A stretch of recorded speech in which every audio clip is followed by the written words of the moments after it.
Daniel Gomes e Renata Esteves. Que satisfação. Pesado falar de Deus ou tá de boa? Eu acho que depende. Eu acho que não da maneira como a gente vai falar, e não da maneira como nós três entendemos esse tema. Né? Eu tenho um amigo meu, eu quero começar citando ele, mas eu não vou falar o nome dele, porque eu não pedi autorização para ele para citar o nome dele. Mas é um grande especialista, um dos maiores especialistas do Brasil em história da Igreja Católica. E ele não é católico. Tá? Só que como ele é muito bom, é um cara de extrema qualidade, fez pesquisa em Roma, em Nova York, ele é chamado pela própria Igreja Católica para dar cursos. E ele falou uma coisa para mim que eu nunca vou esquecer, que eu achei o máximo. Ele falou, olha Daniel, eu costumo dar cursos para franciscanos, e é mais tranquilo dar curso para franciscanos, para pessoas da igreja, mesmo ele não sendo católico, do que dar curso às vezes na universidade. Ele falou, às vezes na universidade eu encontro dois tipos de pessoa.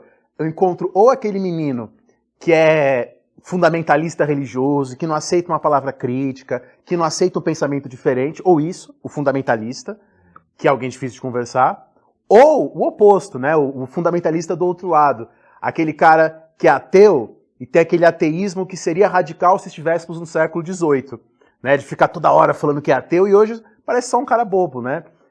Eu acho que assim, esses dois extremos, né, tanto o ateu infantil, adolescente, aquele ateísmo bobo, quanto aquele fundamentalismo, são coisas que passam longe aqui de nós três, né, e são coisas que vão passar longe dessa conversa aqui também. Então acho que, posto isso, aqui há uma premissa aqui nossa, essa conversa fica tranquila, né? Sem clubismo. Sem clubismo. E eu acho assim também que, além da gente estar disposto a fazer essa conversa, a dialogar, a galera também que vem assistir está disposto a dialogar e pode escrever no comentário, enfim, acho que a gente pode aumentar ainda mais esse diálogo aqui com as questões que rolar.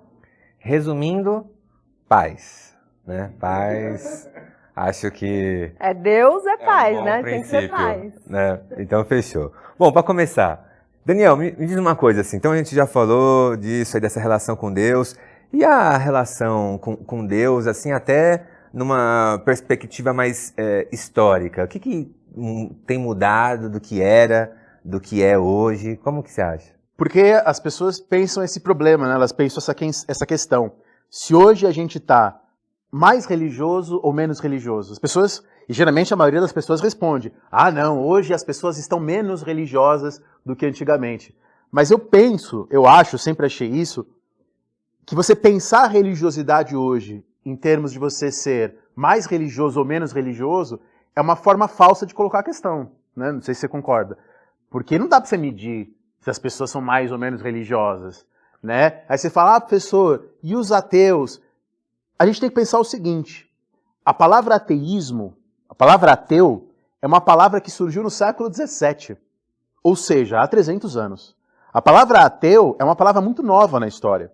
Tá? Isso quem descobriu foi um historiador chamado Henri Lefebvre, num texto chamado O Problema do Ateísmo no século XVI, que é um texto antigo, mas que saiu em português faz uns 7 anos, se não me engano, mais ou menos. O problema do ateísmo no século XVI é a religião de Rabelais, né, que é o que ele está colocando, o Henri Lefebvre. E o Lefebvre vai dizer justamente que no século XVI não existe nem a possibilidade de você pensar no ateísmo. Não há espaço social para isso. Isso vale para a maior parte da história humana. Pelo menos da história que a gente conhece alguma coisa, que a gente tem algum vestígio. Na maior parte da história humana, isso é uma coisa muito difícil da gente entender hoje. Talvez não dá para a gente entender nunca completamente. Na maior parte da história humana, as pessoas tinham uma vida que podemos chamar de metafisicamente orientada. Como assim? A pessoa via o sol, e o sol para a pessoa não é o sol. O sol também é, sei lá, um deus, uma força. Aí varia conforme a sociedade. Mas a questão é que o sol não será uma coisa como é para muitos de nós, completamente secularizada. Quer dizer, o Henri Lefebvre ele fala assim sobre a Idade Média, que é uma metáfora que ele usa. Todos estavam cobertos pelo manto da Virgem. O que ele quer dizer com isso? Que não havia ali no mundo medieval e no começo do mundo moderno a possibilidade de pensar um mundo sem Deus. Tá? Um homem da época do Renascimento, ele é um homem que está num mundo metafisicamente orientado. Renascimento, século XVI, 400 anos atrás. É um homem que acredita que há pessoas naturalmente superiores e naturalmente inferiores. Tá? Por isso que eu falei numa aula que eu gravei aqui no Se Liga uma vez, que é um erro absurdo, um erro tosco, você falar que os egípcios cultuavam estátuas. Já vimos isso. Mas as estátuas não eram estátuas para ele. Estátuas são estátuas para a gente. Para ele, aquela estátua é o próprio Deus. Porque não há, para a maioria dos seres humanos, na maior parte da história, separação entre natural e sobrenatural. Isso é uma coisa do século XIX. Tá? O que mudou, para responder a pergunta, da nossa religiosidade no passado como hoje? Eu vou dar a minha hipótese. Como a gente estava falando aqui, nem todos precisam concordar. Vocês podem discordar aí com a educação, escrever nos comentários e tal. Mas a minha hipótese é o seguinte, e para mim o iluminismo é isso. A minha hipótese é que a religião, ela era para essas pessoas, na maior parte da história, toda a vida. Tá? Não dá para você dizer... A gente, às vezes, quando a gente dá aula de história, de filosofia, a gente separa, né? Religião, política, sociedade. A gente tem que fazer isso para ser didático, para a gente ser compreendido. Mas a verdade é que está tudo imerso na religiosidade, para aquelas pessoas que viviam naqueles tempos. Hoje, não está mais. Não importa o quão religioso você seja.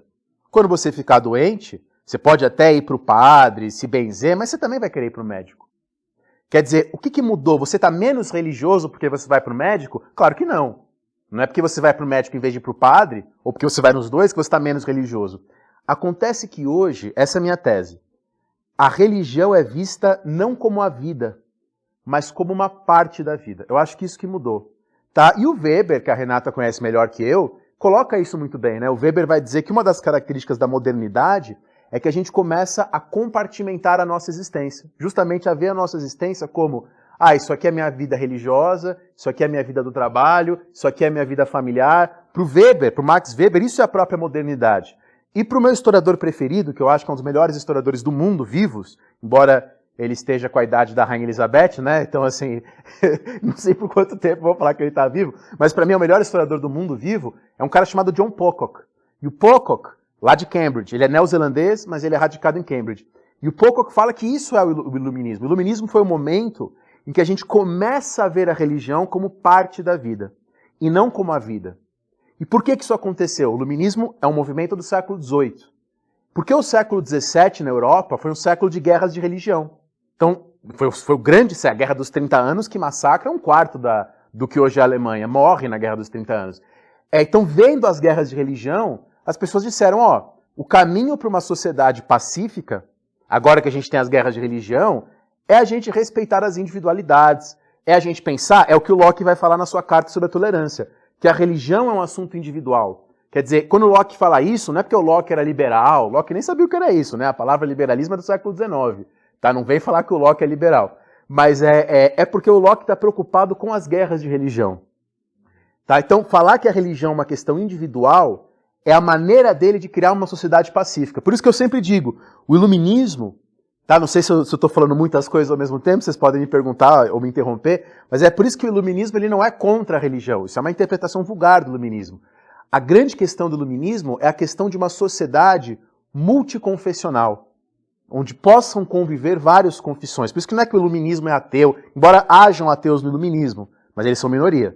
Tá? Como Roubar, como o próprio Diderot, mas são minoria. A grande questão do iluminismo é essa, como viver numa sociedade multiconfessional, já que o multiconfessionalismo, quer dizer, aceitarmos que existem várias religiões, é a única maneira de a gente evitar a guerra. Como aconteceu lá na noite de São Bartolomeu na França do século XVI, a Guerra dos 30 a guerra anos. acontece também dentro da própria religião, né? Em que sentido? A guerra pode acontecer entre dois povos que acreditam no mesmo Deus. Ah, sim, com certeza, né? Isso eles escrevem no século XVIII como resposta às guerras de religião. Eu penso que o iluminismo, aliás, ele é fundamentalmente uma resposta às guerras de religião. Mas aí depois das guerras de religião a gente começa a descobrir outros tipos de guerra. E é aí que entra aquele filósofo que eu falo muito pouco, né? Que é o Tocqueville. Tá, quando o Tocqueville, tô sendo irônico, pra quem acompanha o Se Liga sabe que eu só falo... Que é o nome do seu totó. Que é o nome do meu cachorro, Tocqueville. Inclusive tem uns pelos aqui na minha calça por conta dele. Mas o Tocqueville vai dizer da Revolução Francesa... Não é o seu cachorro. Não o meu cachorro, o Tocqueville, o filósofo francês do século XIX.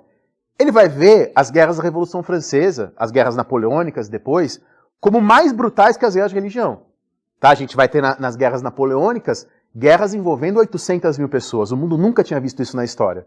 Aí que o Tocqueville diz, lá no livro Antigo Regime e a Revolução, ele diz, as ideologias operam à maneira das religiões. E aí ele vai dizer que as ideologias, e ele vai falar do socialismo depois, buscando universalidade, destruindo seus adversários. A gente pode, mesmo eu, né, que estudo Tocqueville, tenho muitas críticas do Tocqueville e tal, mas esse é um insight genial que ele teve, de como as ideologias podem funcionar para o homem moderno, da mesma maneira que a religião funcionava no século XVII. Eu vou destruí-lo, eu vou acabar com você, eu vou te eliminar seu corpo, ou te excluir da vida social, porque você não pensa como eu.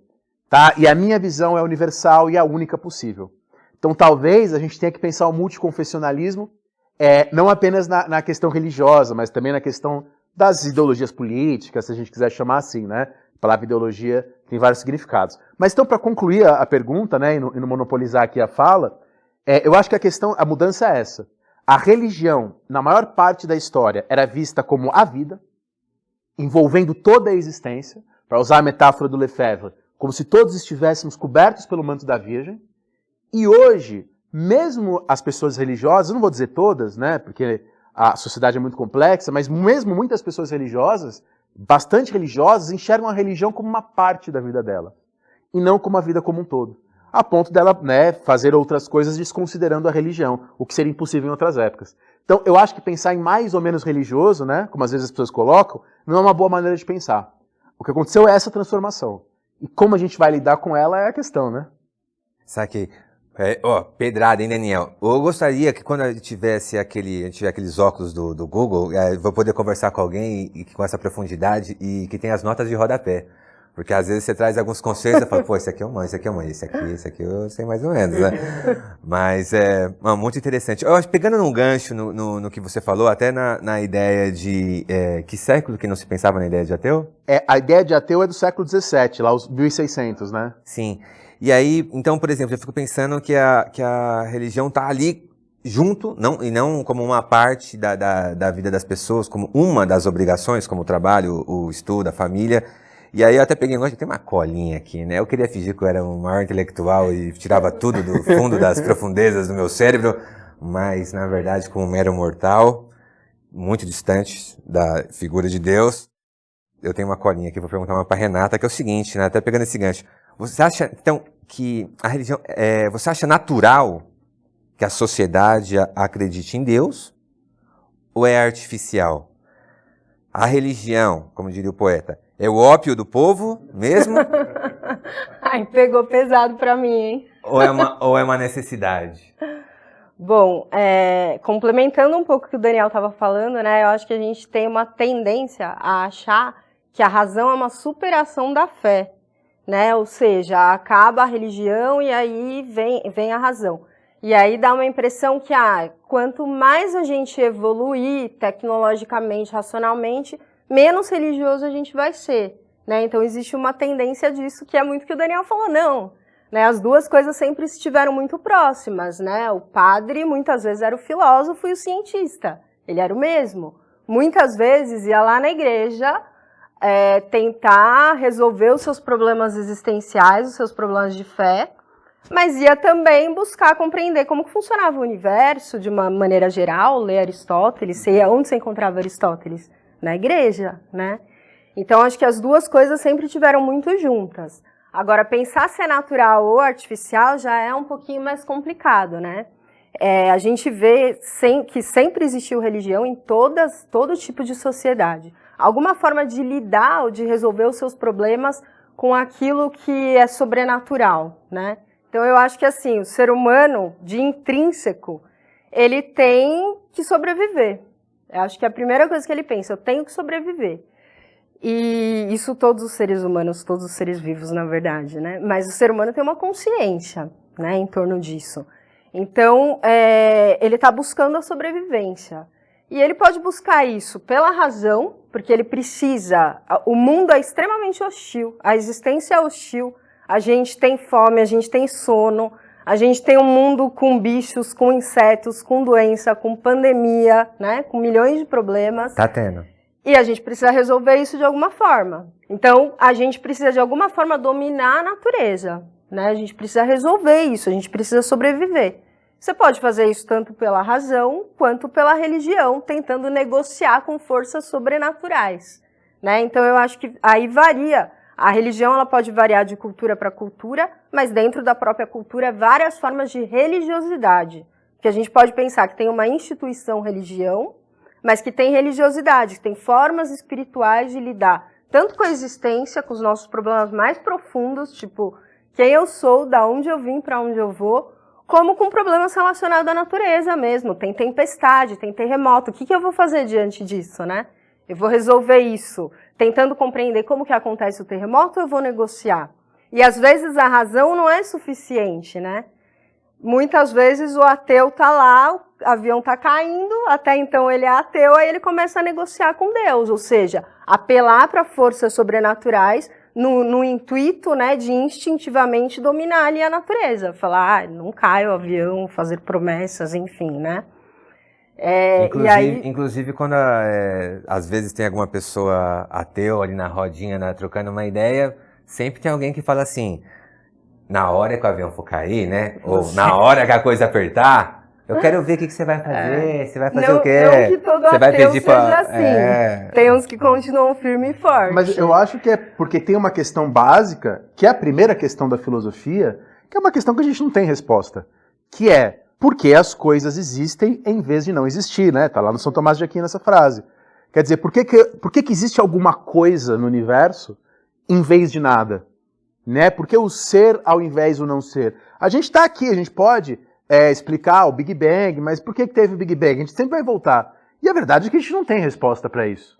Tá? Por isso que eu acho que a gente sempre, quando a gente for tratar de religião, mesmo que você seja ateu, por vários motivos, tem que ter um respeito por aquilo que chamavam de mistério. Vou falar isso para vocês. Meu livro de religioso preferido, meu autor religioso preferido, é o Mestre Eckhart, né? Que é um autor lá da Baixa Idade Média e tal, que é um místico. Né? E os místicos, que eu gosto muito dos místicos da Baixa Idade Média. E o Lutero sai desse misticismo, né? Ele era um estudioso, né, desses místicos e tal. A ideia do místico é buscar uma relação mais direta com Deus. Por isso que vários místicos até vão divergir da Igreja Católica, vão ter problemas. Mas, enfim, no fundo, a grande questão é essa. Por que as coisas existem em vez de não existir? Uhum. E a ciência não dá uma resposta Sim. pronta, fechada, única, inequívoca. E nunca vai dar, né? E nunca vai dar. A razão não dá conta, o né? Big Bang não tá convencendo vocês, então? Então, mas aí antes, né? E eu assisti um vídeo que não estreou no canal ainda, do professor Daniel, e eu achei muito interessante, eu não vou dar muito spoiler, mas é como se Deus é o peteleco. Deus é o peteleco do início, porque nada vem do nada, né? Mas assim, né? É profundo, eu não vou dar spoiler do vídeo, porque logo... Como é o nome do vídeo? O vídeo vai se chamar Deus e a Filosofia. Deus e a Vou Filosofia. tentar fazer um geralzão, né? Pegar mais sistematicamente os filósofos, Saquei. né? Então vamos lá. Os professores estão aqui falando de Deus. E aí o Deus, pensar Deus, pensar a divindade é algo que está ali no currículo do ensino médio, da universidade, né? E aí o professor vai lá na sala de aula e, né, o professor de biologia vai falar da origem da vida, e aí falou da evolução humana, ali já subiu 3 no fundo da sala, falou, professor, qual é que é? Tá tirando aqui? Vai arder no mármore e tal. Então, ser professor hoje, né, ainda mais ser professor de humanas, né? Vocês estão com colete aí, tal, né? Então é o seguinte, na sala de aula, você teve muitos conflitos, assim, com o aluno por causa da religião? Ótimo, a gente poderia, eu e a Renata, a gente sempre conversa sobre isso, né? A gente tem até um grupo no WhatsApp de professores, que a gente está sempre com esse tema, né? Lidar com os alunos, lidar com os temas polêmicos. Antes de tudo, a gente tem que dizer o básico. Não dá pra gente estudar história, estudar religião, estudar sociologia, estudar filosofia, estudar o mundo de hoje, sem estudar religião. Tá? Não há como você ignorar isso, que é um fato, como a Renata falou muito bem agora há pouco, é um fato da existência humana. Independente do que você acha, né? As pessoas têm muito, hoje em dia, de acreditar que a opinião delas é muito importante, que a opinião delas tem que ser... Não, independente da sua opinião, é irrelevante. A religião é um fato da existência humana e tem que ser pensado, porque ele influi em todo o processo. Bom, e aí, como trabalhar religião em sala de aula como professor? Vou falar uma posição, agora eu já expus um amigo meu, né? Agora eu vou expor um outro amigo meu. Alunos, se for menor, não vão expor. Não, alunos não, mas professores Ou fala um amigos nome meus. genérico. Eu vou inventar um nome pra ele, o Josézinho, mas não é esse o nome Não, dele. Fabinho, porque Fabinho. eu acho que tem cara de Fabinho. Então o Fabinho, meu amigo, é um professor muito bom, também um grande especialista, e ele estuda arte, religião, é um cara muito inteligente, e ele trabalha, ele lida com religião na sala de aula muito. E aí ele falou pra mim, Daniel, eu começo o meu curso justamente falando, se você é religioso, tem a sua fé, tudo bem, eu não tenho nada a ver com isso, mas vamos separar as coisas. Aqui a gente vai fazer uma análise científica das fontes, baseado em historiografia, tá? Eu já revelei que ele é professor de história, né? Não devia ter feito isso. Mas baseado em historiografia, nos debates, nos documentos. Vamos separar as coisas. Parece uma posição razoável, né? Mas muita gente concorda com esse meu amigo, muita gente faz o mesmo, mas eu discordo. Eu acho que essa posição é bom mocismo. Eu acho que ela é muito bonita. Por que bom mocismo? É muito bonita. Quer pedir licença demais? Não é por pedir licença, não é por ser educada demais. Eu acho porque não é assim que as coisas funcionam na prática. Então agora eu vou dar um exemplo pessoal. Tá? Em 2019, eu dei uma matéria na UNB, onde eu dou aula, de reforma protestante. Então, e eu trabalhei o Calvino. E a gente leu, né, na matéria o texto, os últimos capítulos das instituições da religião cristã, né, da instituição da religião cristã do Calvino. Tá? E os últimos capítulos ali, ele fala sobre política. Tá? E sabe que o Calvino ele foi ampliando esse livro ao longo da sua vida. Né? Ele foi colocando, até eu e a Renata a gente estava conversando esses dias, né? Porque nas primeiras edições da instituição não tinha predestinação. Né? As pessoas acham que a predestinação é o fundamental. E eu estava até falando, a gente estava até conversando sobre isso. Não tem como ser o fundamental. Porque para o Calvino, né, a teologia, ela não pode estar centrada na salvação. Se a salvação é a coisa mais importante da religião, é porque a sua religião é para o homem e não para Deus. Né? Então seria uma contradição a predestinação ser o principal. Mas enfim, aí eu dando essa aula, tinha um aluno meu, muito inteligente, que era calvinista. Que entendia muito do assunto, lia. Por que eu estou falando isso? Eu, como professor ali, estava dando Calvino do ponto de vista histórico. Né? Tentando entender as relações dele com o século XVI. Mais especificamente, né, porque o que eu estudo é política, essa é a minha área de especialidade, a relação do calvinismo com as teorias de resistência. Né? E como a gente sabe, aqueles que vão lutar contra o poder político, aqueles que vão lutar contra o Estado, muitos deles vão usar teorias religiosas protestantes, né, calvinistas, até luteranas também, como alguns historiadores mostram hoje. Mas enfim, então essa é a minha compreensão. Agora, para aquele garoto, para aquele jovem, o Calvino, o que está no Calvino é a verdade, universal. Não tem como não bater. Mas aí é igual você falou com as estátuas, né? De reverenciar as estátuas. É a mesma coisa, né? Se eu falar da Bíblia na sala, eu não estou usando ali, naquele momento, como um livro sagrado. Mas para o menino, talvez tenha aquela conotação, né? E você não concorda que é natural que, sendo as coisas desse jeito, hajam conflitos? Sim, sim. É natural que hajam conflitos. E vou falar uma coisa para vocês, que as pessoas hoje pessoas hoje não estão habituadas a entender. A gente que já deu aula em escola particular sabe disso. O conflito em sala de aula é uma coisa boa. É bom que o professor fale uma coisa e o aluno fale, discordo. Mas aí o aluno é bom enquanto o aluno não vai reclamar na direção, né? Aí que está o ponto, né? Porque assim, quem já deu aula, e eu já volto nessa história do meu aluno, eu tenho mais uma coisa para falar sobre ele. Quando a gente dá aula em escola particular, né, é comum que os pais queiram, que os professores só falem o que os alunos querem ouvir, E na verdade, quando eles fazem isso, eles estão cometendo um crime com os próprios filhos. Porque é bom que haja respeito, tem que haver respeito, claro, a gente conhece casos também que não há respeito. Então tem que haver respeito. Mas é bom que a gente seja exposto à diversidade. É ruim ideologia única, não importa qual seja ela, tá? Mas é bom, em várias instâncias, que a gente esteja exposto à diversidade. Mas qual é o meu ponto? Só para vocês não me entenderem errado. Se eu parar aqui, algumas pessoas podem entender errado o que eu estou falando. Meu ponto é, eu e esse aluno falamos coisas na aula, tivemos discussões civilizadas. Eu falei uma coisa, ele trouxe outra. Só que como ele acredita que aquele texto é verdadeiro, ele conseguiu enxergar coisas que eu não enxergava. Ele conseguia ver coisas que eu não via. Então, assim, quando a gente discutiu lá o sino de Dort e tal, eu aprendi coisas com ele. E eu espero, né, que ele também tenha aprendido coisas comigo. Então, em vez daquela posição de bom mocismo, que eu estava falando daquele meu amigo, nada contra você, amigo, eu gosto muito de você, mas em vez daquela posição de, vamos separar, uma coisa não tem nada a ver com a outra, eu prefiro uma outra posição, que é a posição da convivência.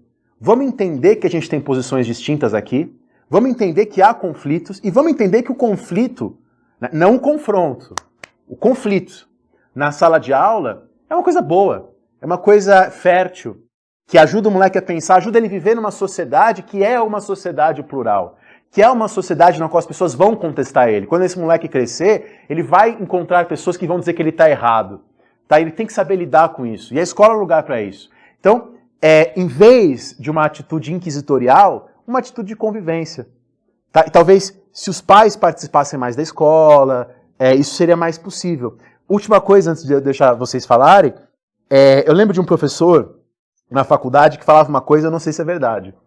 Não tenho como confirmar. Mas ele dizia que existiam alguns lugares, na época medieval, que tolerância era o período da guerra, onde as pessoas paravam de lutar e ficavam cada um de um lado afiando as suas armas. Esse era o toleros, né? Era a tolerância. Super de boa, né?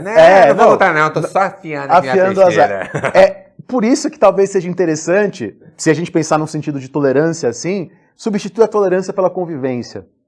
Né? Então, em vez de tolerar, vamos conviver, e assim a gente aprende. Aprende conflituosamente, que é como funcionam as sociedades humanas. A gente tem que parar... Como deveria, né? Com essa nostalgia, como deveria funcionar. A gente tem que parar com essa nostalgia de encontrar uma unidade perfeita, onde todos vão falar a mesma coisa. Que nem, eu sei que o Ari gosta, não sei se você gosta também do Rick and Morty, né, do seriado, e tem aquele episódio do Uno, né, que ela vai que eles vão num planeta onde só tem uma consciência, só tem uma ideia, é um lugar horrível. Ninguém quer viver nesse lugar, né? Uhum. Mas olha só, já fiquei pensando aí num professor de história. Vou dar a história aqui do Brasil, tal. Alguém aí adepto do regime militar? Aí já, da ditadura? Aí uns 4 levanta a mão ali. Tem varguista? Aí uns 2 ali. Ah, tá. Monarquista? Uns 3 ali. Então calma aí que eu vou começar a fazer a política ali. Terra plana? Não, então sai da minha sala, por favor, né? Porque aí já também já não dá. Assim, esse garoto, que é um aluno que eu gosto muito, a gente conversa hoje ainda, ele já não é mais meu aluno, é um garoto que está ali dentro de um espaço de racionalidade, de tolerância. É importante, né, o Ari, falar isso, porque ele falando que tem um limite. Né? Se a pessoa for racista, não, vamos dialogar, não. Tem pressupostos para o diálogo. Tem pressupostos para o diálogo, né? Eu escrevi um texto sobre liberalismo, né, chamado O que é liberalismo? É o que significa ser liberal, de um site acadêmico, de divulgação científica, chamado Café História, né? E lá nesse site eu disse isso, uma sociedade democrática, ela não tolera todas as opiniões. Tá? Há um limite, né? Que é o tal do paradoxo da tolerância, do Popper, que é bastante conhecido, né? Do Karl Popper, o filósofo liberal. Que quer dizer, não posso tolerar a intolerância, né? Precisa ver se as pessoas estão dispostas para o diálogo, né? Porque se não estiver disposta, não adianta, né? Se houver o fundamentalismo religioso, é isso, né? O que eu penso está certo, eu não estou aberto à discussão, eu não quero ouvir o que você diz, e aí não dá. Porque chega num ponto que você nem está discutindo Deus, você está colocando Deus debaixo do braço. E porque assim, se só tem um Deus, né? As religiões, as maiores, são monoteístas, e você coloca o Deus debaixo do seu braço, o outro não tem Deus. Né? Então, acho que até separei aqui uma pergunta sobre conservadorismo, que a gente faz depois. Mas é isso também, né? Às vezes você tem uma pessoa discutindo com a outra, como se a outra não pedisse para Deus de noite ali, igual, né? Como você volta no partido, esse partido não tem Deus, não. Aqui é o funk. Deus não está no funk. Deus está no sertanejo, lógico. Mas vamos lá. Separar as coisas. E aí eu chego numa pergunta, e eu gostaria de fazer para a Renata, até por causa desse universo e da sociologia, que é em relação à ideia de Estado laico. Aí, beleza. O Estado é laico, né? E aí, ou deveria ser laico. Então, acho que a gente nem precisa julgar, e não é. Trocar uma ideia sobre, assim, né? Que está acontecendo assim, em relação a isso? Qual que é a treta de hoje do Estado ser laico? A nota do dinheiro está escrito ali Deus a louvor, aí você fala, puxa, nada demais, né? Tá Deus a louvor. Mas assim, né? Não está escrito Pachamama é da hora, né? Não está escrito Oxum é top, não está escrito, né? Poderia estar escrito tudo. né? Aí a nota tinha que ser desse tamanho aqui, já pensou? Mas tá Deus a louvor e lá e tal que tal, né? E se alguém, por exemplo, falar assim, vamos tirar isso, e alguém falar, vai tirar por quê? Tal, você é o anticristo, né? Mas é isso. E ainda nesse sentido do Estado ser laico, aí eu vejo assim, vai ter os políticos ali num debate e tal, e os políticos falando de Deus ali o tempo todo, como novamente, né? Botando Deus debaixo do braço, né? E eu sei que a gente sempre tem muito cuidado de falar falar dos políticos, falando do Lula, falando do Bolsonaro, a galera é emocionada, a galera se emociona que não dorme, dedinho coça pra dar uma xingada. E o Daniel falou, na verdade, que precisa ter educação, e na verdade não precisa, você pode escrever o que você quiser. A diferença é que, dependendo do que você escrever, vai ser deletado, e aí, na verdade, aí nunca mais vai aparecer nada. Mas raciocínio sempre é bem-vindo, né? E Estado laico? Na verdade, continuando do político, perdão. Às vezes o político fala, o slogan, vai. Tá. Se eu uso até o slogan na minha campanha política, né? Deus acima de todos, por exemplo. E eu não vou discutir politicamente isso, é só discutir do âmbito mesmo da religião. E o outro, né? Deus, já falei que tá comigo, né? Já falei que tá comigo, você tá com quem? Ih, só sobrou o diabo pra você. Né? Como que é essa ideia de Estado laico? Só complementando a pergunta do Ari, sem querer interromper, aí tem aquele pessoal que fala, não, porque o Estado é laico, não é ateu. Sim, né? sim, E aí, que existe uma diferença, né? Então, primeiro, o que é um Estado laico? É quando o Estado se posiciona oficialmente imparcial em relação a qualquer religião ou em relação também à não religião. O Estado é laico? No papel, na teoria, o Estado é laico, né? A gente tem uma separação entre poder político e igreja desde a proclamação da República. Até aí, estamos num Estado laico. Se a gente pensar na nossa Constituição, a nossa Constituição garante que o Estado é laico, porque você tem lá no artigo 5º que nós temos direito à liberdade religiosa, à liberdade de culto e à liberdade de consciência. O que isso garante? Que você pode escolher a sua religião, ou seja, todas as religiões são bem-vindas, você tem esse direito, né?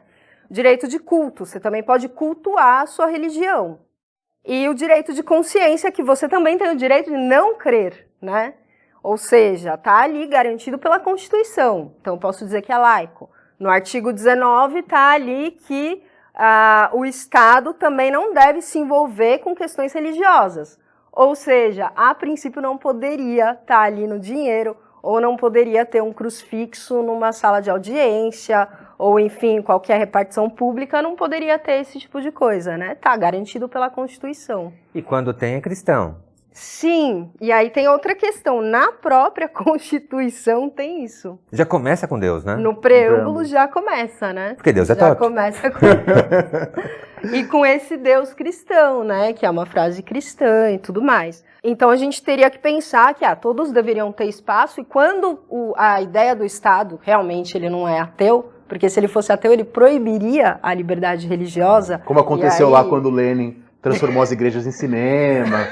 Mas o mais interessante... Tem Estado ateu? Já teve, né? Não tem mais. Que eu não sei, não sei.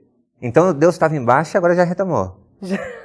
Assim, não estava liberdade. embaixo, ele deu uma titubear ali. A liberdade tanto de crer como de não crer. Mas nesse caso da União Soviética é legal, porque o Stalin, durante a Segunda Guerra Mundial, restaurou a Igreja Ortodoxa.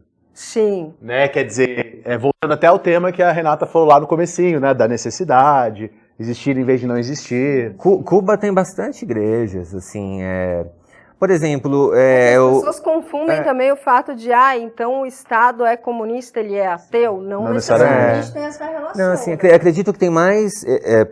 tô falando assim, sem os dados, mas eu acredito que tem mais ateus no Uruguai, por exemplo, do que em Cuba, que, né, se alinhou do âmbito econômico mais socialista, que ficou nessa coisa da União Soviética, tudo. Você teve, se não me engano, nos anos 90, né, um movimento muito forte de igrejas protestantes em Cuba.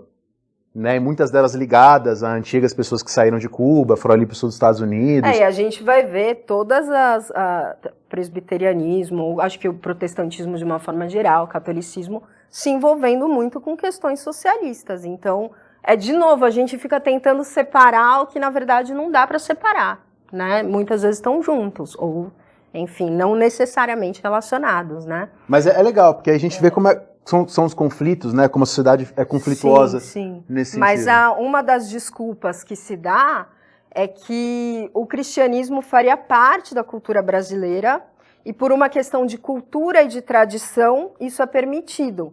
E mesmo porque isso não mexe diretamente com o poder judiciário, tipo, isso não fere ninguém, né? Então, o fato de estar escrito Deus é louvor, não é porque eu sou de outra religião que isso vai mexer com os meus direitos de alguma forma, né? Isso não oprime quem é de uma outra religião? Sim, porque de certa forma isso fica fica uma organização meio que hierárquica, né? Em primeiro lugar a gente tem o cristianismo, depois vem as outras, né? Dá essa impressão. Mas tem esse conflito. Por que juridicamente você não consegue tirar o crucifixo até das salas de aulas de escola pública ou até do dinheiro, uma frase cristã? A desculpa que se usa é isso, né? Não sei se talvez o debate fosse muito cansativo a ponto de valer a pena tirar ou não, né? Por exemplo, mas existe um conflito grande daqueles que, não, só tá porque é cultural, não mexe com direitos de ninguém, enfim. Por exemplo, o casamento, se ele não existisse numa perspectiva legal, ele já estaria bem comprometido quando a gente pensasse no casamento homoafetivo. Sim, por exemplo, sim. Porque o casamento, ele envolve várias coisas. Duas pessoas que estão casadas, elas vão complementar a sua renda, por exemplo, para dar entrada num apartamento, para fazer um financiamento no nome dos dois, tal. Se uma das pessoas vier a falecer e pode ser que a outra receba a pensão. Então, há toda uma questão legal que demora para avançar porque o casamento está ali ligado à religião. Porque a ideia do Estado laico é justamente proteger as liberdades religiosas, proteger as próprias religiões, porque está protegendo todas, o direito de todas. Então, quando você tem algum tipo de aliança de poder, né, entre a igreja e o Estado, você dá prioridade para uma e deixa de dar prioridade para outra. E aí você também fere o direito de isonomia, que é o direito talvez mais importante que rege todo o direito da Constituição. Mas, né? Renata, eu tenho uma pergunta. E aí outra questão também se eu trago um discurso religioso para pensar as leis, como acontece com as nossas bancadas, e que você pode falar, não, mas tem várias bancadas e é comum que as pessoas queiram atender os seus interesses, mas você está dando um discurso religioso para uma lei que vai servir para todas as pessoas. Então não pode, de forma alguma, né, ter esse tipo de relação. Ou né? estratégico. Né? Porque a partir do momento que eu tenho uma população que sabemos que a maior parte é cristã, a partir do momento que eu absorvo o discurso cristão, eu ganho uma popularidade. Então, vamos lá. Digamos que um político seja palmeirense. E aí, em determinado momento, ele vai visitar o Rio de Janeiro e ele vai botar uma camisa do Flamengo. Então, são como se fossem técnicas, né? Sim, são disputas de poder, né? Porque quando a gente trata das coisas abstratamente, fica tudo muito fácil, né? Mas quando a gente vai para o concreto, para a realidade, não é simples assim, né? Existem várias disputas de poder. E aí que eu queria colocar a pergunta, um pouco nesse aspecto. Claro que sobre o que o Ari falou, acho que tem uma coisa prática, né? Se a pessoa está ali usando muito da religião para conseguir uma coisa de poder, de dinheiro, é aí que a gente tem que desconfiar, né? É aí que a gente tem que colocar toda a nossa desconfiança possível, né? Porque ele está fazendo um uso. Mas a questão, que sobre isso do abstrato e do concreto, né? Porque imagina que eu sou uma pessoa que eu tenho uma religião específica, e eu acredito, piamente, eu realmente acredito, que quem não pensa o que eu penso, vai para o inferno. Quem não pensa o que eu penso, não vai sofrer 1 ano ou 2, vai sofrer para sempre, sem parar.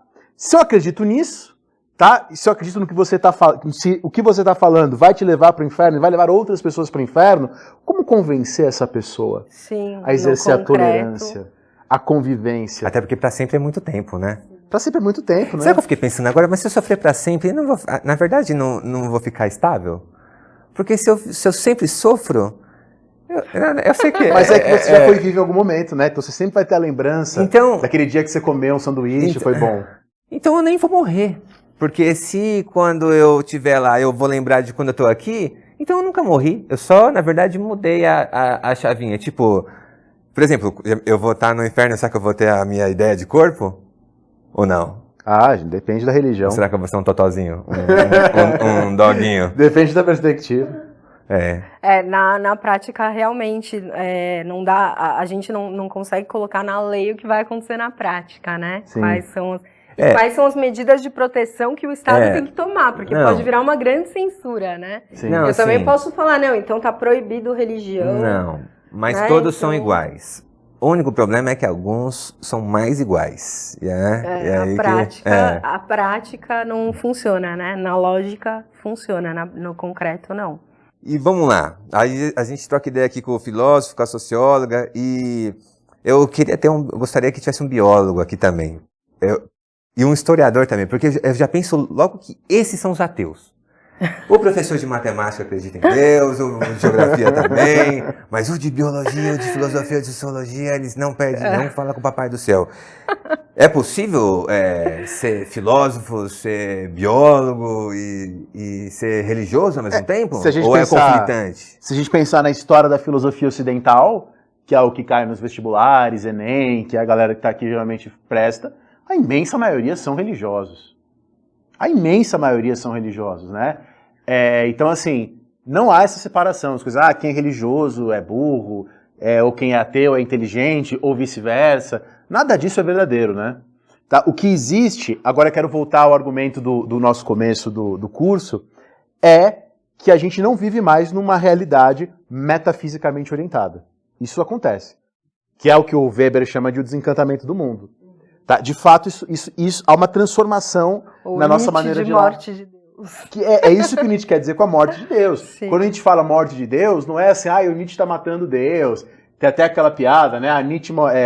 Deus morreu, Nietzsche morreu, Deus. Deus matou Nietzsche. Não, quando Nietzsche fala na morte de Deus, é a morte da metafísica, né? Quer dizer, é a morte desta relação metafisicamente orientada com o mundo. É eu começar a ver o sol apenas como o sol. Isso não necessariamente tem a ver com eu ser mais ou menos religioso.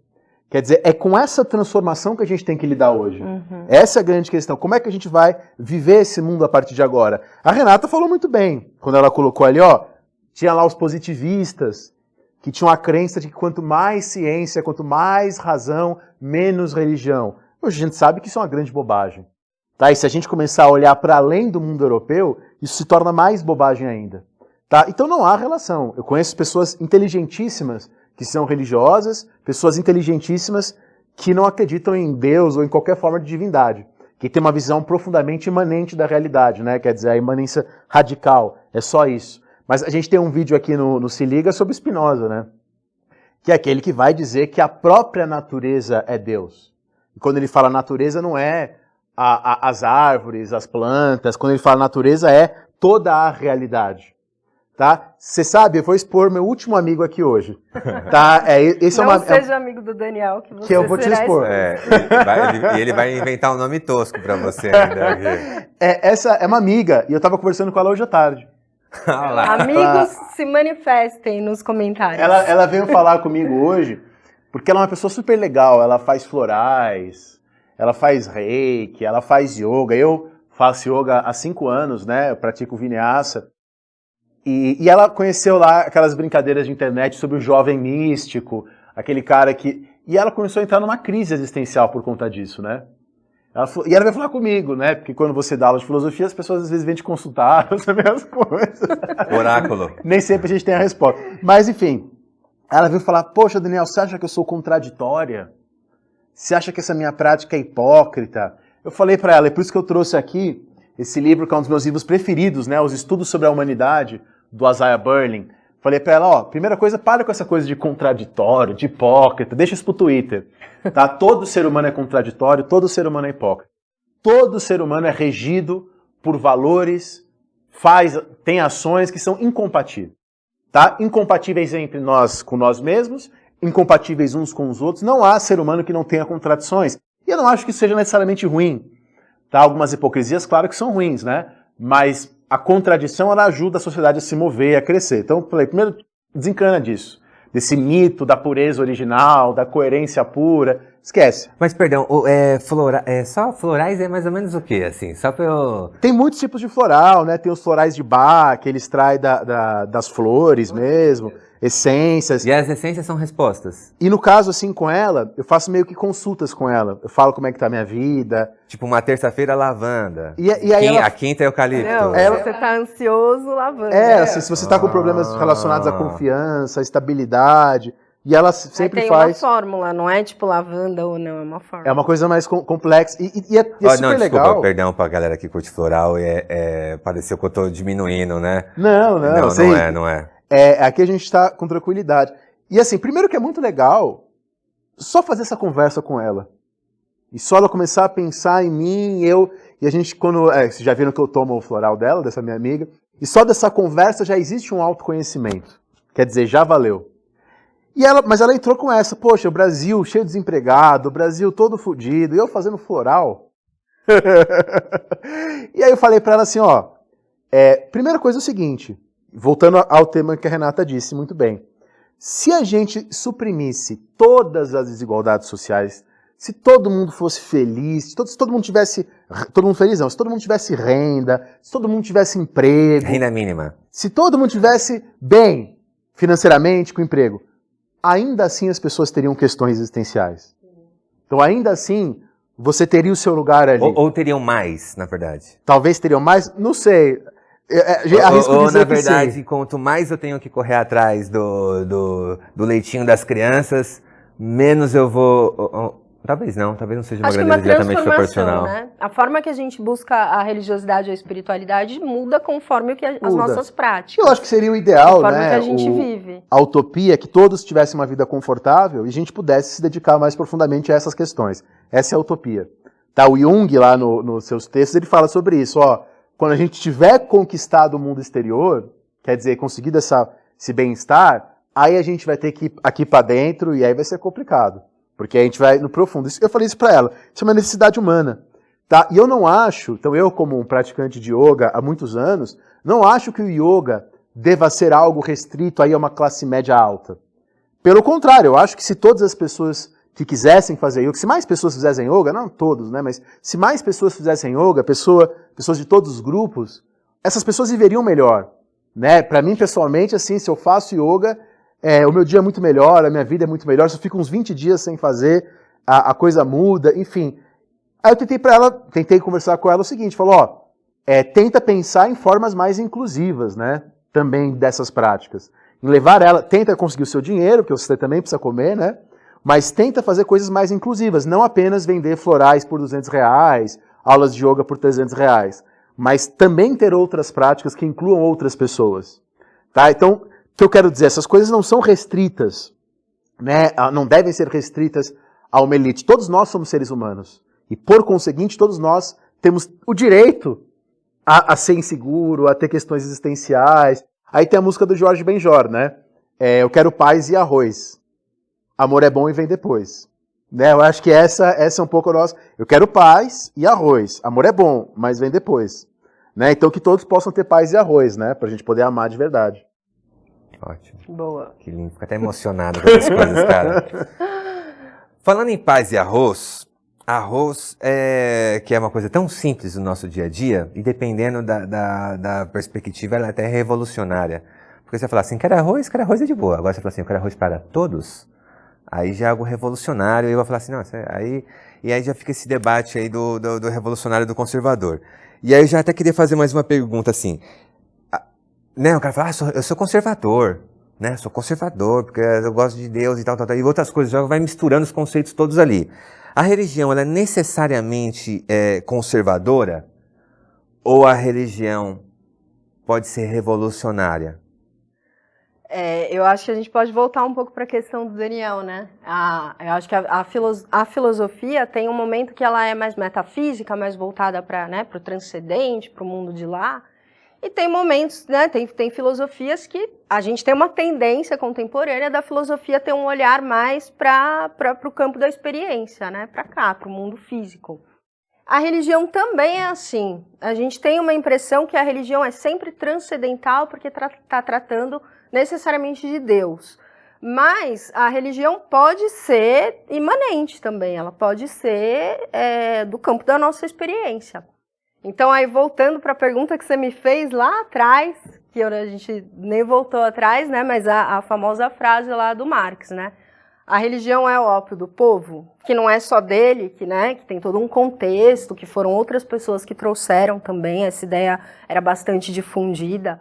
Mas a questão é, se a religião ela se propõe somente a pensar o mundo de lá, o transcendente, o reino dos céus, ela não pode ser revolucionária, porque ela não está engajada nas transformações sociais. Mas as religiões, elas podem sim estar engajadas nessas transformações. Perdão, mas assim, quando eu penso em religião, se eu moro num paísão, que se chama Brasil. Aí o Brasil é um país cristão. Aí cristão eu lembro de Cristo.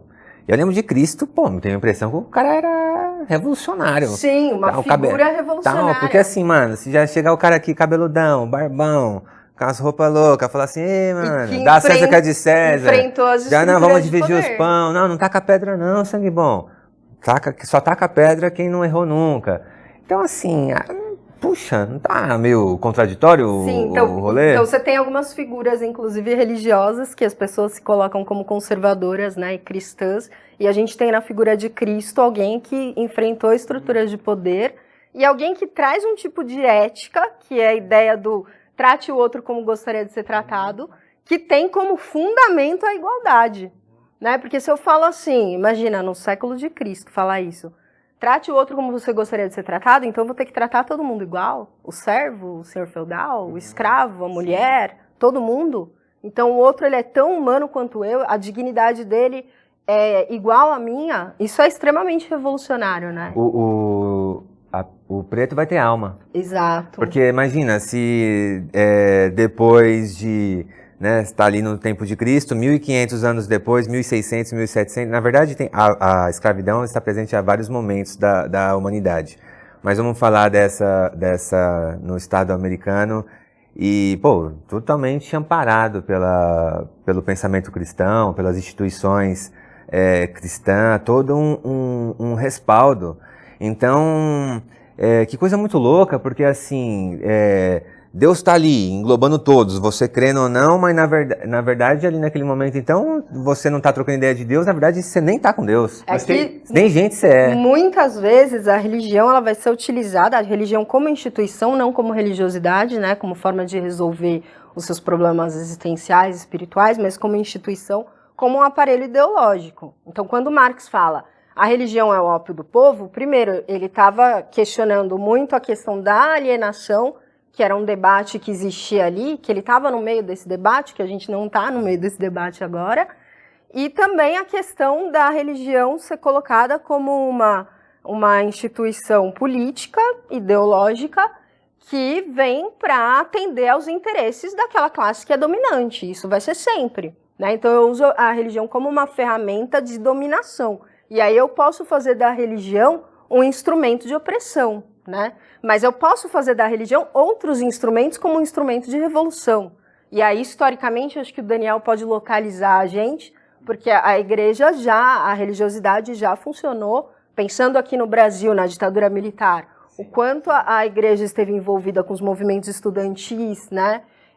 Com os movimentos contra a ditadura, e o quanto ela se envolveu politicamente, ou seja, o quanto ela estava engajada aqui. Porque, por exemplo, a teologia da libertação é uma visão de Deus, de um Deus que está presente aqui, não é aquele Deus que está lá em cima, é um Deus que está no movimento. Ele é um Deus, falando aí para quem entende de filosofia, é um Deus que está com Heráclito. Né? Até alguém da teologia da libertação falou recentemente, né? Esqueci o nome dele, mas ele falou, Deus não está acima de tudo, Deus está no meio de nós. Está em nós, né? Ele está aqui, ele está acontecendo. Deus não é. Deus é um vir a ser, é um devir. Eu acho que tem uma solução para alguns problemas que vocês colocaram aí. Se ele voltar, ele volta infiltrado. Aí, ó, você que tá aí, não volta, ele você que não tá cumprimentando a galera aí do elevador, do dia a dia, tá passando do seu lado, fez aquela cara feia ali na hora ali que recebeu um troco, pode... Aí, ó, já pode estar equivocado, você já pode estar... Numa dessa, você fica lá pra trás. Numa dessa, você fica no foguinho. Porque talvez, Renata, a gente tenha que e começar a ir para a filosofia analítica para responder esse problema, né? Tem um historiador que eu gosto muito, um clássico, chamado Arthur Lovejoy. E o Arthur Lovejoy, ele fala o seguinte: quando a gente escreve uma história do cristianismo, a gente não está escrevendo a história de uma ideia. Porque o que as pessoas entenderam por cristianismo ao longo da história do cristianismo eram coisas completamente diferentes entre si e às vezes até mesmo incompatíveis. É claro que para quem é cristão, tem algo ali de verdade, mas não é isso que eu estou falando. As pessoas ao longo da história chamaram de cristianismo coisas completamente diferentes. Quer dizer, há algo na religião, na maneira como ela opera entre nós, de ser um signo aberto. Né? Como assim um signo aberto? Há pessoas que utilizam desses signos, significante e significado, né? Que utilizam desses signos para propósitos conservadores e vice-versa. Um exemplo clássico para voltar ao meu curso de Reforma Protestante na faculdade. O Lutero foi alguém que faz lá a Reforma Protestante e o Lutero é protegido pelos príncipes. Né? Ele fica lá protegido no castelo da Saxônia. Mas ao mesmo tempo que o Lutero estava lá protegido pelos príncipes, vem o Thomas Müntzer e ele, usando as teorias de Lutero, começa a contestar esses príncipes que protegiam Lutero, né? Falando assim, ó, se o Papa não pode impor uma sílaba da Bíblia a mim, que está escrito num dos textos do Lutero, por que o nobre pode cobrar um imposto sobre mim? Por que eu tenho que obedecer a ordem dele? Se eu posso desobedecer o Papa, por que eu não posso desobedecer o nobre?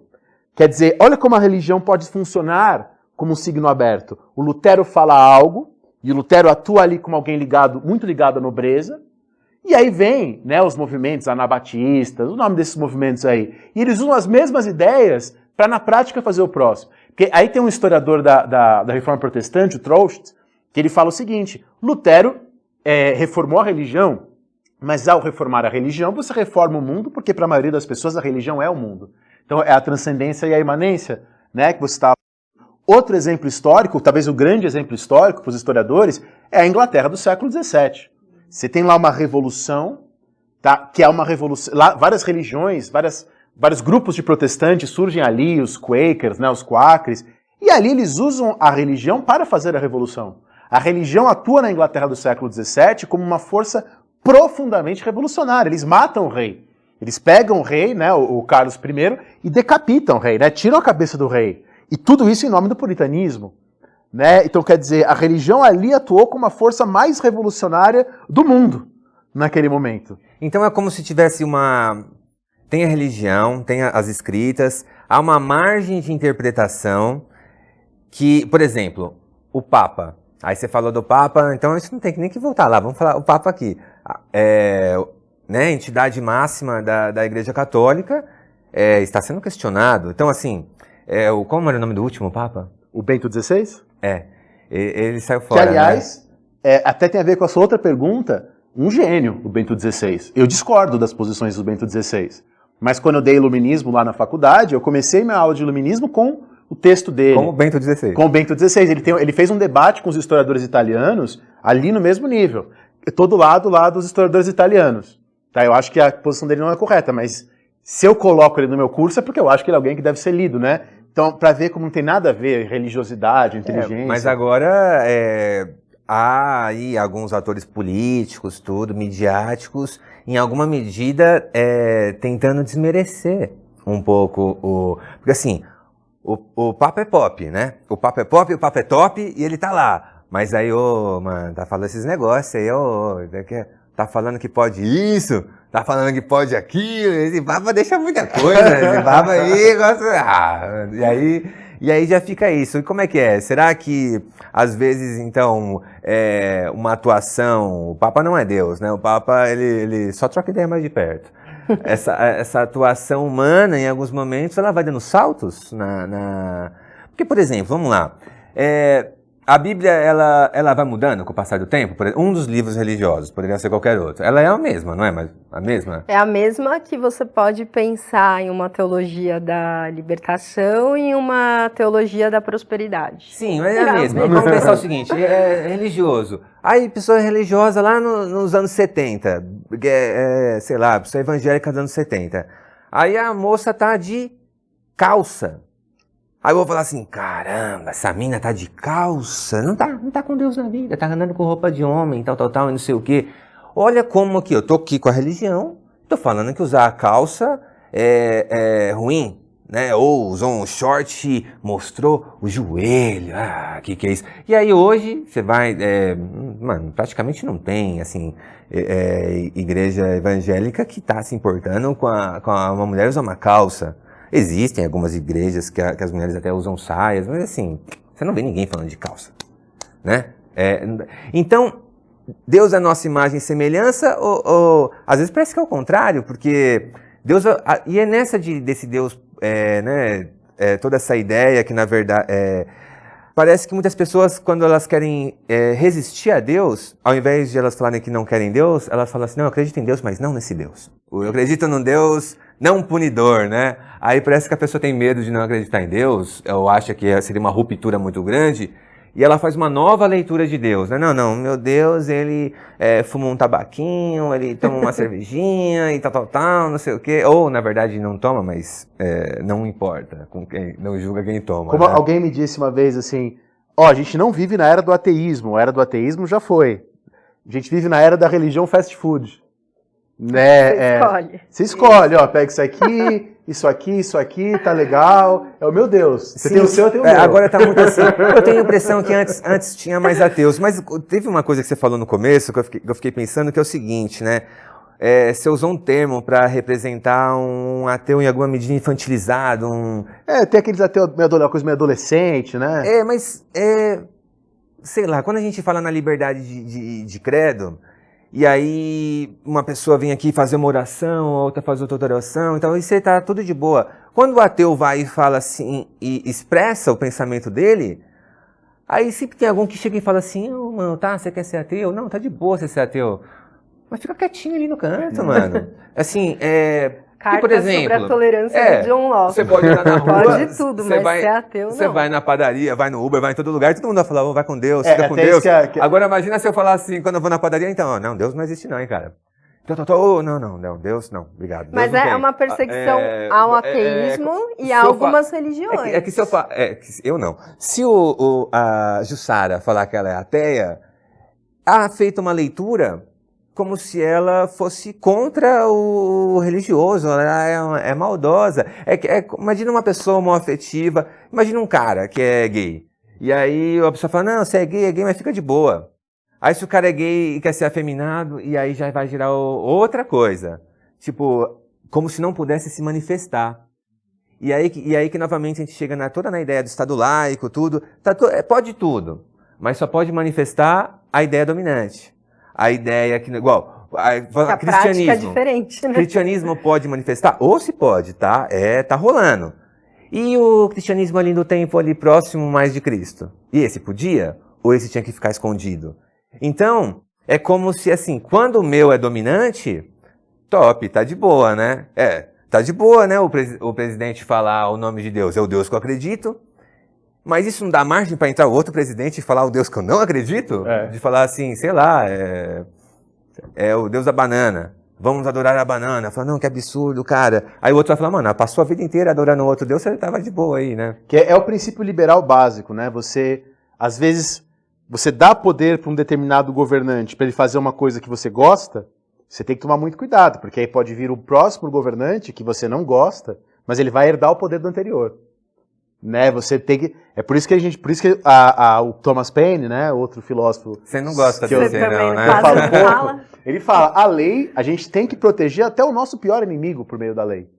Tá? Porque se a gente distorce a lei para punir alguém que a gente não gosta, depois isso se volta contra nós. Esse é o princípio liberal básico. Então não pode metralhar o inimigo. Não pode metralhar o inimigo. O vizinho. Senão amanhã é você que vai ser metralhado. Poxa, cara. Né? E até a Renata fez um rápido comentário aqui, que eu acho que é uma coisa importante, né? O Locke tem lá o Tratado sobre a Tolerância. E aí o Locke fala, tem que tolerar católico, tem que tolerar protestante, tem que tolerar islâmico, que é uma coisa que no século XVII, na Inglaterra, né, era uma tolerância muito grande.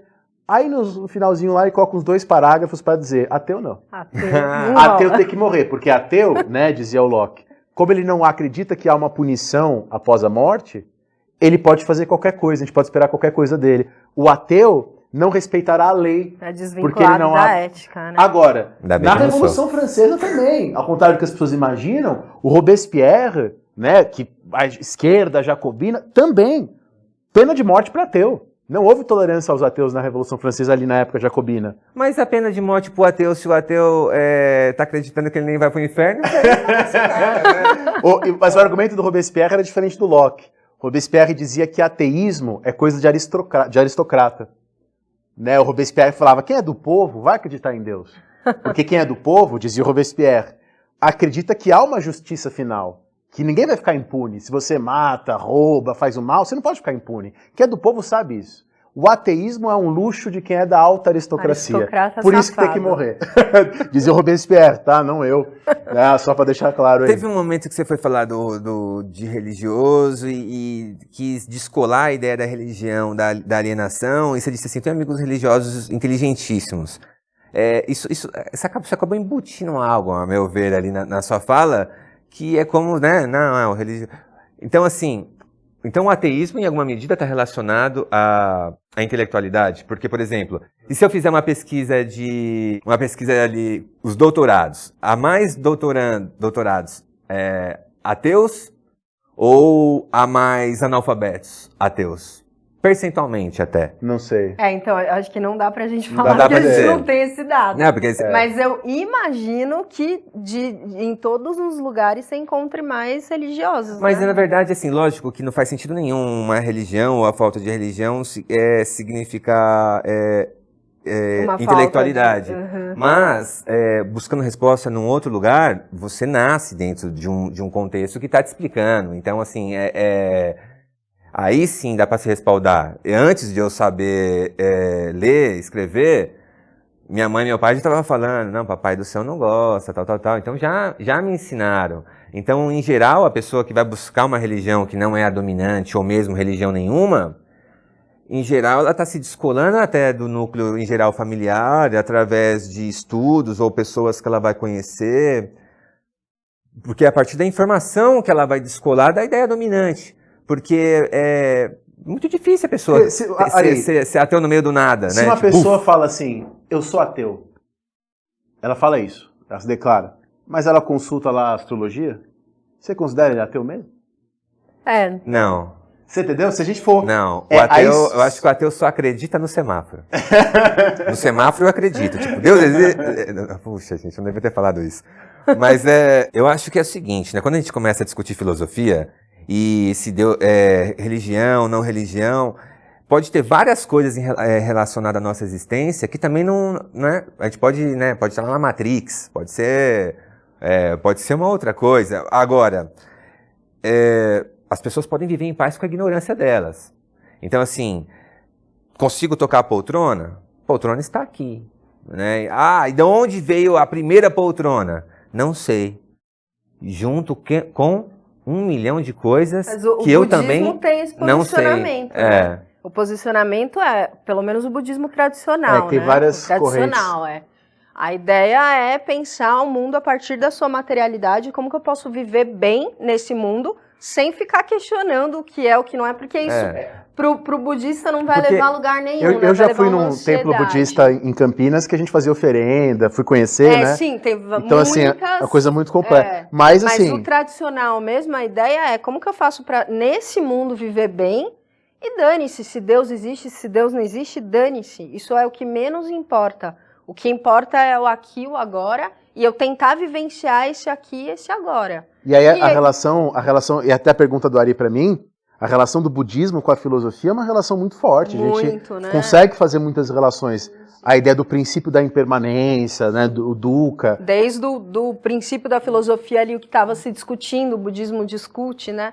Alguns filósofos, o Schopenhauer, o Nietzsche, tomaram um certo contato também com o budismo. E daí que eu gosto muito do Jung, né? E daí que assim, o meu pai, ele foi astrólogo por muito tempo, mas não é algo que eu faça, que eu consulte. Mas eu acredito que muitas dessas coisas acabam funcionando, por isso que aquela minha fala sobre o floral, né? Como formas de autoconhecimento, né? Se alivia o seu sofrimento, mas se responde às suas questões, eu acho que é válido. Mas é mais do que meramente aliviar, é mais do que meramente ópio. Às vezes a religião pode ser uma porta de entrada para o autoconhecimento, seja ela qual for. Né? Eu assim, meu pai foi astrólogo por um período, mas a minha mãe era muito católica. Tá? Eu sou de Santo Amaro, aqui de São Paulo, e Santo Amaro onde ficava o Padre Marcelo. Meu pai era astrólogo, eu sou de Santa Amaro. E Santa tudo isso Amaro pra é dizer... um bairro na cidade de São Paulo, ali para a Zona Sul. Onde morava Onde também. morava o Daniel e onde... E o Tocqueville. E o Tocqueville e... Né, agora eu moro em Brasília. Tocqueville, que é um pug, pra vocês não acharem que é o filósofo. O filósofo ficou lá. A gente vai botar uma foto aí do Tocqueville. E também onde estava o Padre Marcelo. Né? E eu, minha mãe é muito católica, a família da minha mãe é muito católica, eu cresci na igreja católica e eu cresci indo muito na missa do Padre Marcelo. Né? E aquilo pra mim, aquilo era o máximo. Eu, assim, quando eu era bem criança, e o Padre Marcelo era bem mais jovem naquela época, né, eu não entendia direito o que estava acontecendo, mas eu adorava, e até hoje eu escuto as músicas dele, né, e me dá um certo arrepio, assim, porque vem toda uma memória afetiva. Empurraram ele esses dias aí também. O quê? Empurraram ele. Teve essa história, tadinho. Mas enfim, a religião ela pode funcionar como autoconhecimento de muitas outras maneiras, independente da verdade pura que está por detrás daquilo. Uma forma de refletir sobre as nossas condutas, né? Sim. Acho que quem não segue nada dogmaticamente ganha sempre, né? Sim, mas é igual, a gente fala em verdade absoluta tudo, mas assim, tem várias religiões, logo tem várias verdades. Quando a gente vai discutir do âmbito da filosofia, tudo vem de algo, nada vem de nada. Faz muito sentido Deus existir, porque nada vem de nada. Então, papapá, quem deu o peteleco? Deus. Agora, beleza. Então, até é até inteligente se pensar, porra, Deus existe. Mas, toda essa escritura sobre como se Deus se relaciona com o humano, não é em alguma medida até diminuir Deus? Porque assim, você consegue ter um livro todo escrevendo ali o que Deus falou, como é que foi, como é que deixa de ser. E então, o humano é porque assim, né? Isso acaba ficando em cima de conversas. Algumas pessoas conversaram com Deus e Deus, em algum momento, né, quando a gente fala do cristianismo, esteve na Terra. Né? Mas é colocado como um momento que Deus quer dialogar com o ser humano que é menor por meio de uma linguagem humana que seria uma linguagem menor mesmo. Né? Então aquilo não, é uma verdade de uma linguagem com Deus menor. Aquilo não é tudo. Né? Às vezes as pessoas falam muito pra mim, mas e a Bíblia que é super machista, que é super, a mulher saiu da costela do Adão. É mais ou menos isso. Eu não acho que o problema do machismo está na Bíblia. Eu acho que o problema do machismo está no mundo. A Bíblia é androcêntrica. O mundo é androcêntrico. A ciência é androcêntrica. A história é androcêntrica. A filosofia é androcêntrica. E aí a galera gosta de falar da Bíblia. Nota de rodapé. Né? Androcentrismo quer colocar o masculino como centro, como referência, né? O homem como sendo universal. O homem é o ser humano, né? A mulher seria uma variedade. A Bíblia traz essa linguagem. Agora, tem gente que fala, mas então Deus é androcêntrico? Dentro de uma perspectiva do crente, daquele que crê, Deus está trazendo a Bíblia como um diálogo com o ser humano. Se o ser humano é androcêntrico, ele tem que falar de forma androcêntrica, senão o cara não vai entender, né? Então eu acho que a Bíblia pode sim ser vista como uma linguagem menor, mas uma linguagem propositalmente menor. E aí eu vou fazer que nem o Daniel. Eu aprendo muito dessas coisas com os meus alunos que são, né, religiosos, e aí cada um traz uma perspectiva, uma experiência religiosa, e a gente já entrou muito nesse embate, porque existe um certo ódio à igreja, né, de ela ser machista, de ela ser androcêntrica, de ela ser misógina, e ela é, né, mas... Porque as pessoas são. O mundo é, não né? Porque Cristo então, assim, né? Quando eu era criança, eu queria ser padre. Um grande sonho que eu tinha era ser padre. Eu já quis ser profeta, Quis ser profeta. E aí eu comecei a ir pra igreja achando que eu tava me formando como padre, né? Eu tinha 5 anos de idade. E depois que eu fiz a primeira comunhão, eu falei pro padre, e aí, qual que é o próximo... Qual que é, né? O próximo passo? Você tem que passar na prova do líder. Você vai ser padre, e, enfim, vai atrás do seu caminho, né? E aí ele falou pra mim, mas você quer dizer freira, né? Eu falei, não, eu quero rezar a missa, eu quero chegar na missa e falar. E aí ele falou, mas você não pode, você só pode ser freira, e enfim, inventou lá um monte de coisa. E eu fiquei com muita raiva, e saí da igreja, e fiquei, né? Mas, se eu for falar que eu quero, né, que eu quero ser socióloga, que eu quero ser filósofa, que eu quero ser cientista, eu vou ouvir a mesma coisa. Quantas vezes as mulheres não têm que colocar nome masculino, ou então colocar o sobrenome na frente para serem respeitadas na ciência, que usa a razão para explicar o mundo, né? Então, acho que a ideia é um pouco essa, de isso está presente em tudo, né? A gente tem um pouco de, vamos colocar isso na religião, a religião é a culpada. Sim, até porque a religião, a universidade também é uma missão católica, né? Sim, Se a gente começar, é a coisa do signo aberto. Mas tem uma coisa que o Ari falou, nada vem do nada, então tem que ter um peteleco. Se você considerar, Ari, que precisa ter uma criação, né? Porque para muitos gregos, da filosofia não é só grega, matéria. não precisa ter uma criação. Por que tem que ter um começo?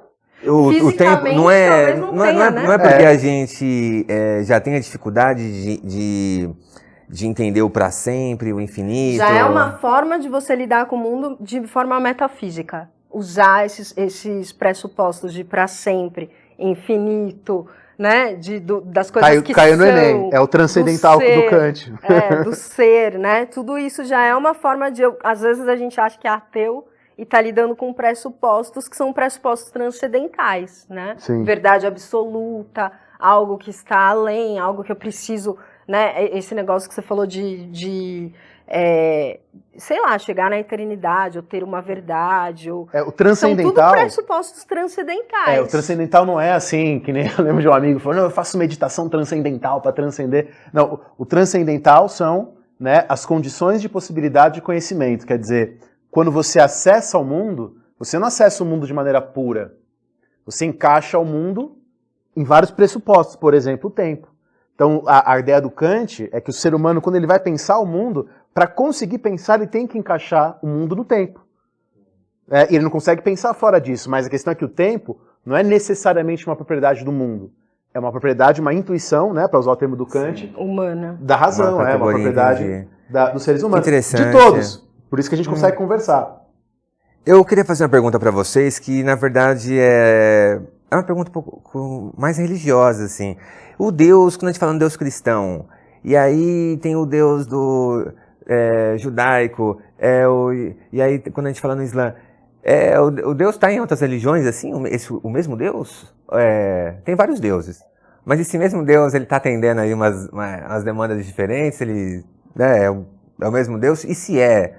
Pô, então a galera tá discutindo por uns pormenores, assim. A galera tá discutindo só porque trocou. Mas é o mesmo? Puxando pro outro, fala. É que assim, eu tenho toda a minha pegada com a filosofia analítica e tal. Então eu acredito que, na verdade, mesmo dentro de uma mesma religião, quando as pessoas estão discutindo sobre Deus, elas estão fazendo aquilo que a gente chama de o diálogo de surdos. Elas estão discutindo... Na verdade, eu acho que na internet, você vai ver aqui nos comentários aqui embaixo, isso é o que mais acontece, né? Diálogo de surdos. Uma pessoa fala uma coisa, outra pessoa fala uma outra, nada a ver, e elas começam a discutir, na verdade, sobre coisas que cada uma entende de uma coisa. Então, por exemplo, as duas pessoas estão discutindo sobre ateísmo. Só que o ateísmo para uma pessoa e o ateísmo para outra pessoa são coisas completamente diferentes. Tá? Então, assim, é claro que para a pessoa que acredita, existe lá algo.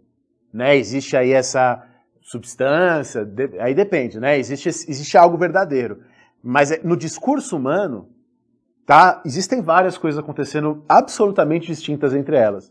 Né? De maneira que o cara que está falando Deus aqui, o outro que está falando Deus ali, mesmo se for da mesma religião, às vezes estão falando de coisas completamente diferentes e aleatórias, né?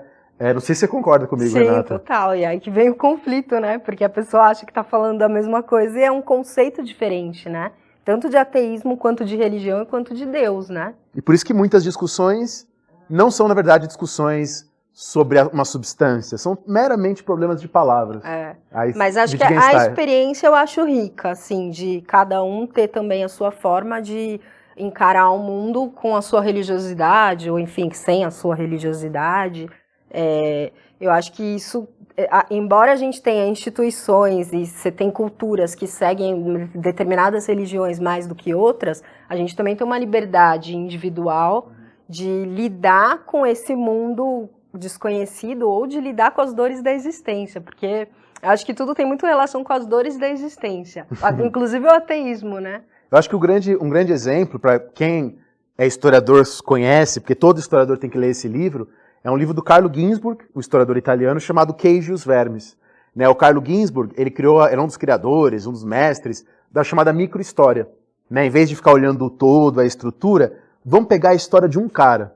E claro, a partir dessa história de uma pessoa, eu descubro muitas coisas, né? Então esse livro, Queijo e os Vermes, é sobre um tal de um Menóquio, que ele, lá no século XV, agora eu já esqueci, faz tempo que eu li, e o Menóquio cria uma teoria ele próprio de como o mundo foi criado, que tinha a ver com queijo, com vermes, né? E eu acho que leiam esse livro, se vocês gostam desses temas, né? Ele encontrou esses nos arquivos da Inquisição, da Itália, essas histórias sobre ele, né? Porque eu acho que tem muito a ver com isso que a Renata falou agora muito bem, que a gente está conversando.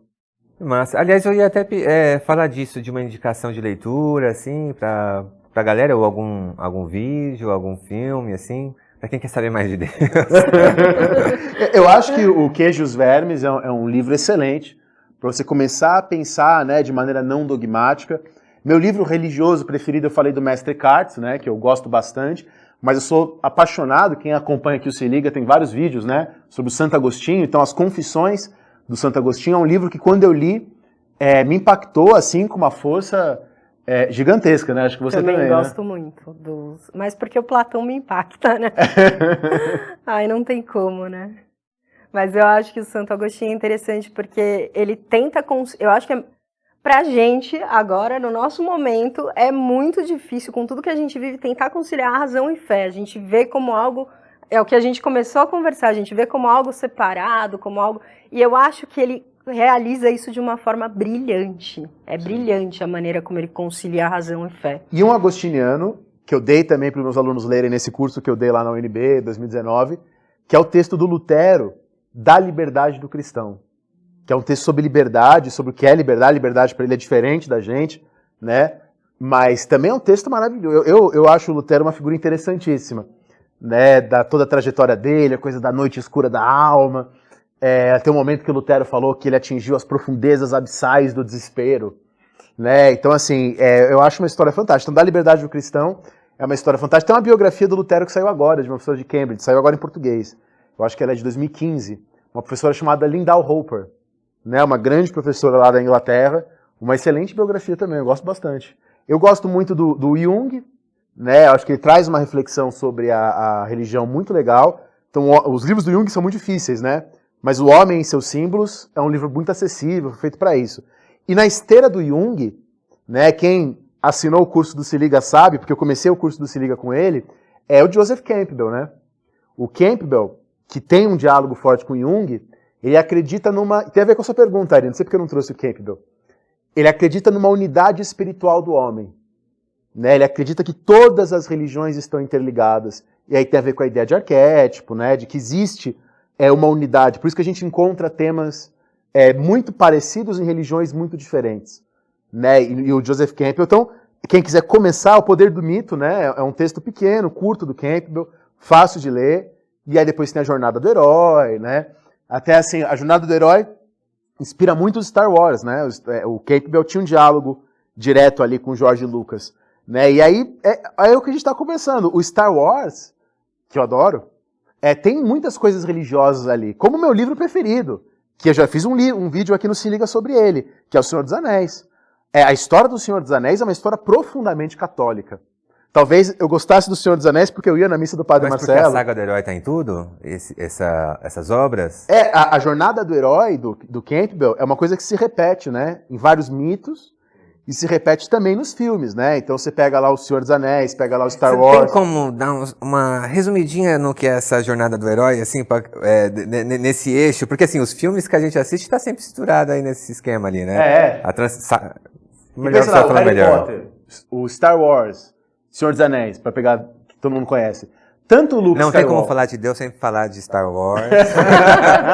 Tanto o Luke Skywalker, quanto o Frodo, quanto o Harry, todos eles começam ali no banal, no cotidiano. Sempre aparece a figura de um mentor, né? O Obi-Wan, o Gandalf. A partir dessa figura há uma instabilidade naquele começo e há um transporte, né? Há uma travessia para um outro mundo. E aí vem lá, essa travessia pode ser pelo espaço, pode ser pela porta lá do Harry Potter, pode ser a floresta. E aí começa lá, né? Dentro da baleia, né? E é legal que o final eles voltam para o começo, né? Então eu volto para Tatooine, eu volto para o condado, eu volto para a casa dos meus pais. Então é um ciclo mesmo. E ele identifica isso em vários mitos, identifica isso... então, há estruturas, né, que é a ideia deles, comuns aí a todos nós, e por isso que essas coisas mexem com a gente. Por isso que quando a gente fala de Star Wars, a gente tem tudo a ver com religião. Pelo menos de acordo com essa abordagem. Tá, não estou falando que religião é igual Star Wars, tá? Não me entendam errado. Mas eu estou dizendo que essas coisas mexem com a gente, tocam em pontos que talvez a religião toque também. E o Tolkien, que escreve O Senhor dos Anéis, era um cara muito católico. Ele era extremamente católico. E ele sabia disso. Né? E ele, como, né, a inteligência que ele tinha, sabia com o que ele estava mexendo, com o que ele estava trabalhando, né? Então, para dizer, justamente, voltar no ponto que falar de religião é falar de uma coisa muito profunda, né? Que implica todos os aspectos da nossa existência. Não tá descolado. Fazia muito tempo que eu não via vocês, estava com muita saudade. Então, eu acho que se deixar, vai faltar cartão na câmera até, para as horas. Né, tem uma aguinha ali, senti falta de um suco de laranja, né? Peço desculpa aí para vocês, mas a gente pode até fazer um... não pode, né? Mas se pudesse, a gente ia tomar um suco de laranja agora. Seguinte, galera, esse foi o primeiro debate filosófico do Se Liga. Começamos com um tema infinito, né? Eterno. E então daria para conversar muito ainda. Podemos fazer outros tantos. Então aqui vai ter o Daniel de vez em quando, vai ter a Renata, vai ter o professor Walter, então vai ter convidados. E aí vocês podem fazer um comentário sobre o que vocês gostariam que a gente trocasse ideia. Por acaso, assim, né? Não é promessa. Não é promessa, mas por acaso, assim, sei lá, o que vocês gostariam? Tem algum tema aí já? Que assim, você fala assim, talvez a gente poderia fazer um desse, talvez poderia fazer um daquele. Tem algum assim na manga? Eu gosto muito do tema falácias. Da falácia. E gosto muito do tema liberdade e neurobiologia, né? Aí com algum professor de biologia também, pra gente pensar se a gente é livre mesmo e o que a biologia tem a dizer sobre isso, né? Acho que seria legal. Sim. Interessante. Filosófico. Tem algum aí, Renata? Que você... eu vou deixar pra galera decidir aí. Você é dessas, então? Eu tenho medo. Eu tenho medo da polêmica. É que a senhora tem medo de sugerir, a galera, a gente quer esse. Ela fala, putz, tem que fazer agora desse. Não. Mas Não, eu confio que vão ter boas propostas. Então fechou. Satisfação poder trocar essa ideia com vocês aqui e até um futuro não distante. Fechou? Combinado? A gente que agradece. Obrigado. Muito prazeroso. Aê, tchau, galera. Valeu.